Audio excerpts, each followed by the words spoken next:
Thursday, right? Today's Thursday? I think so. So I'm doing my daily life Bible reading. Today we're doing Genesis chapter 38. And yeah, I'm just going to go ahead and start. I think we're only doing one chapter today. It's just one chapter each day for the week, just because they're kind of around that longish range. I mean, maybe I could do 38 and 39, since 39 is pretty short.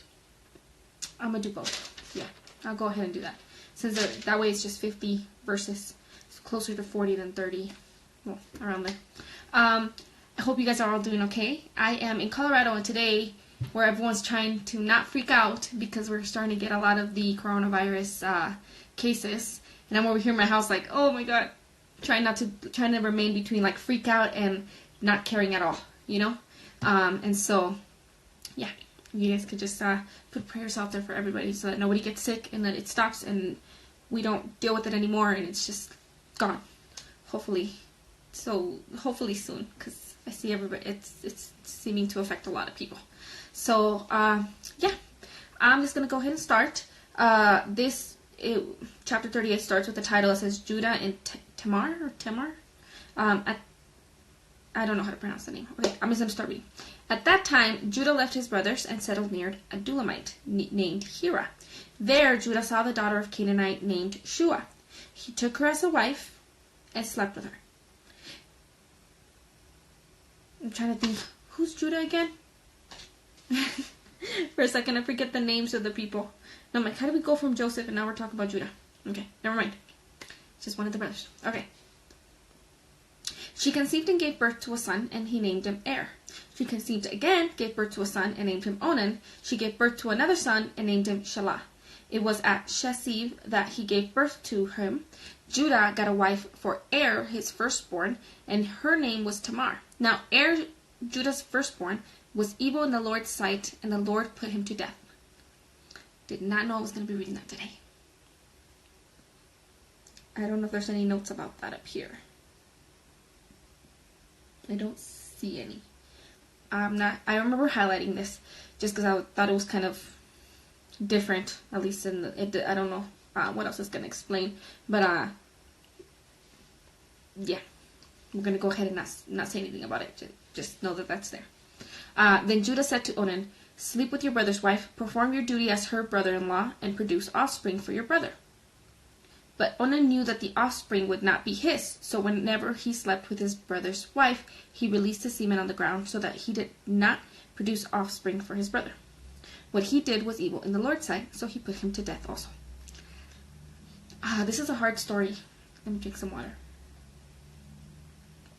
I should have read ahead a little bit so I could see, because I didn't leave enough time to look up some resources for this. So I know this story.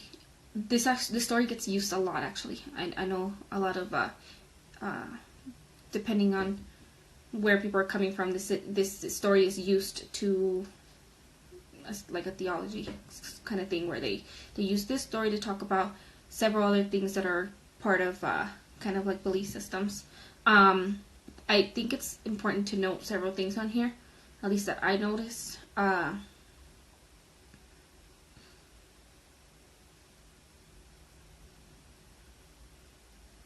That was just a lot of information. Sorry, I'm trying to think of like where to go from there. I'm not sure. I think I will, if I'll look some stuff up and if I find anything on it that I want to share, I'll go ahead and just put it in. I'll wait to upload this tomorrow. And that way, well, if you're on YouTube and you're just seeing this whenever, then I'll just put stuff in the comments below. But yeah, just because it was kind of, I know that this story gets used in a lot of different things. I just don't know how to tackle it from a standpoint of like, how I understand it, or without, I don't want to say the wrong thing, you know?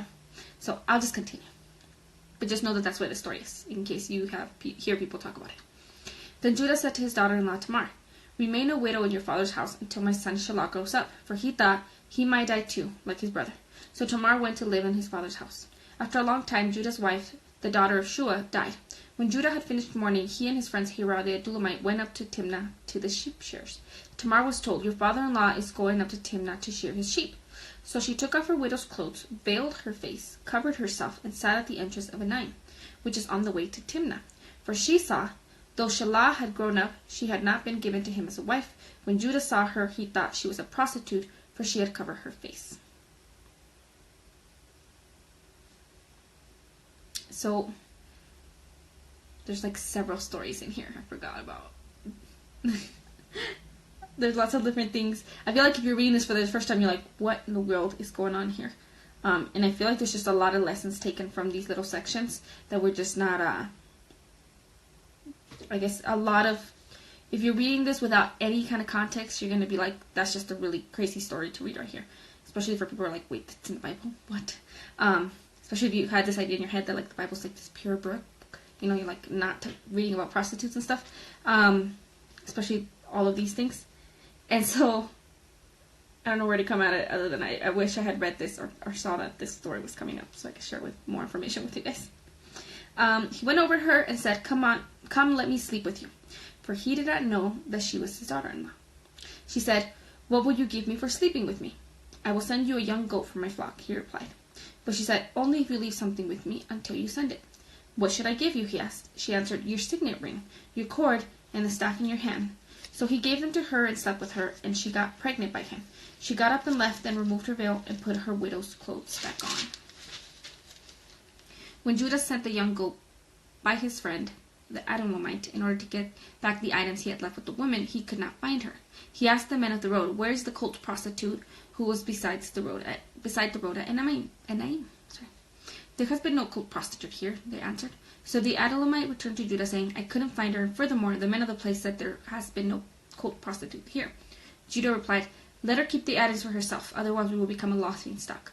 After all, I did send this young goat, but you couldn't find her. About 3 months later, Judah was told, your daughter-in-law Tamar has been acting like a prostitute, and now she's pregnant. Okay, so I just want to check. So I just remember when I'm like reading this stuff, you don't think about like the people and who they end up becoming. So I'm just like trying to keep thinking of like what line of family members that ended up being. But I guess that doesn't matter as much as what's happening in the story. I laugh when I'm nervous. I don't think it's funny. Okay. Bring her out, Judah said. Let her be burned to death. That's another thing that would be difficult to talk about. I should have just read chapter 38. Okay. As she was being brought out, she sent her father-in-law this message. I am pregnant by the man to whom these items belong. And she added, examine whose signet, ring, cord, and staff are these. Judah recognized them and said, she is more in the right than I, since I did not give her to my son Shelah. And he did not know her intimately again. When the time came for her to give birth, there were twins in her womb. As she was giving birth, one of them put out his hand, and the midwife took it and tied a scarlet thread around it, announcing, this one came out first. But then he pulled his hand back, and his brother came out. Then she said, you have broken out first. So he was named Perez. Perez means breaking out. And then his brother, who had the scarlet thread tied to his hand, came out and was named Sarah.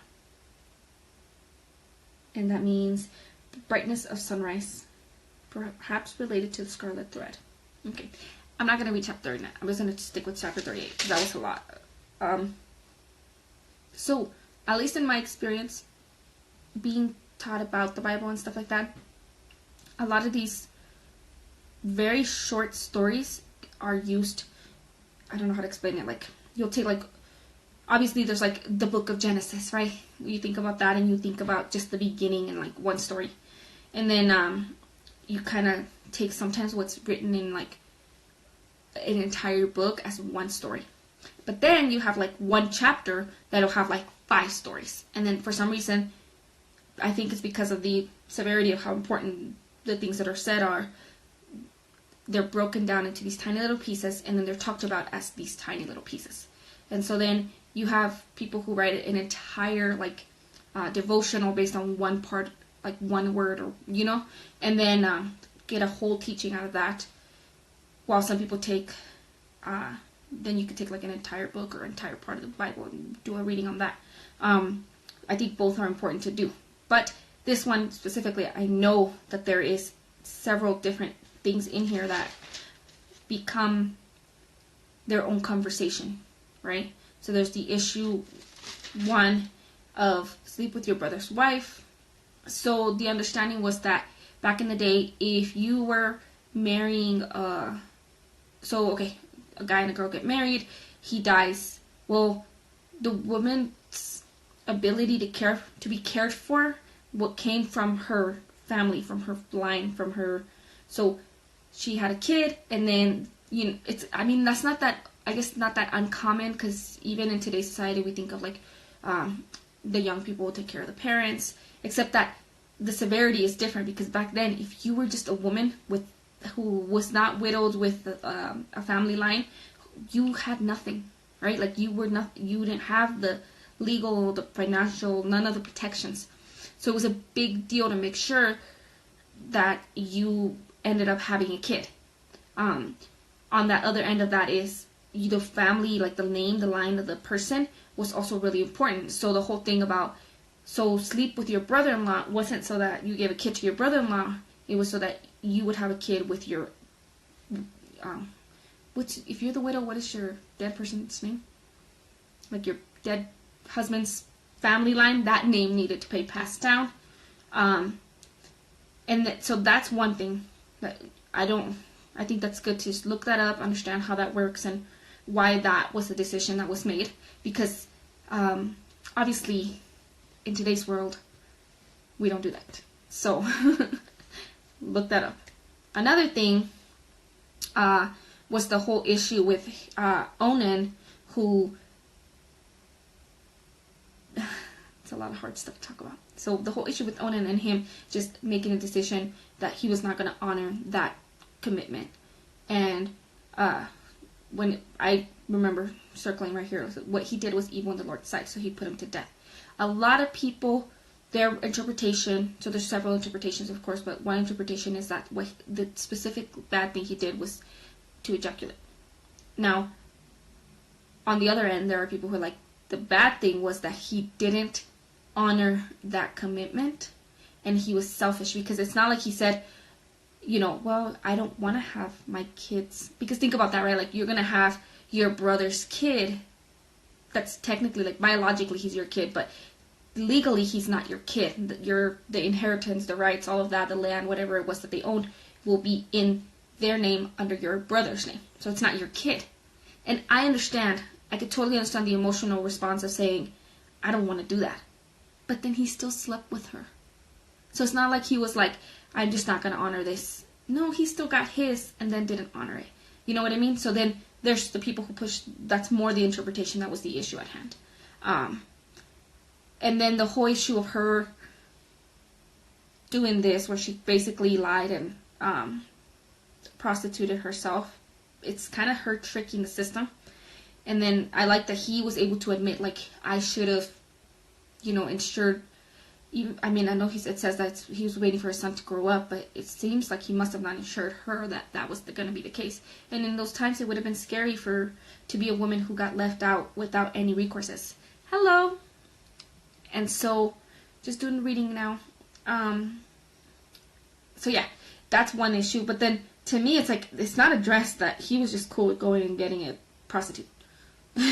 Like, obviously, like it says, he had kids with the wife, and then it was just fine for him to go and get a prostitute. Like, it was no big deal, and he doesn't address that, which bothers me. But he does address that he can't talk about it because it would make him a laughing stock. So there's just so many things here. So many things. And I don't think I ever made a connection with reading that part and then thinking of, like, the genealogies later, and, like, so whose kids do they become? Because it says Judah's sons, Onan, Shelah, Perez, Serah.